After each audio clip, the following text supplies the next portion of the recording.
வணக்கம். இந்தியன் தமிழச்சி.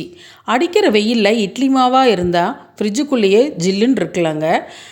4:1 rice 4 cup, உளுந்து 1 cup ஊற வச்சு நல்லா கழுவிட்டு ஊற வைங்க. ஃப்ரிட்ஜுக்குள்ளேயே ஊற வச்சுருங்க. அப்புறம் ஜில்லுன்னு எடுத்து கிரைண்டரில் போட்டிங்கன்னா உளுந்தா சூப்பராக உளுந்து வருங்க. கிரைண்டரும் சூடாகாதுங்க.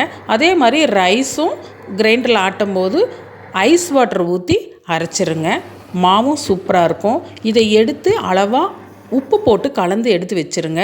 மறுநாள் பாருங்கள் எவ்வளோ அழகாக மாவு வந்திருக்குன்னு பாருங்கள்.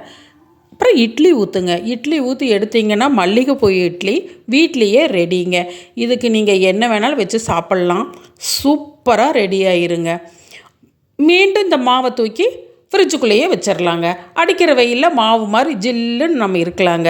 இந்த வீடியோ உங்களுக்கு பிடிச்சிச்சின்னா லைக் பண்ணுங்கள், ஷேர் பண்ணுங்கள், சப்ஸ்கிரைப் பண்ணுங்கள். தேங்க்யூ.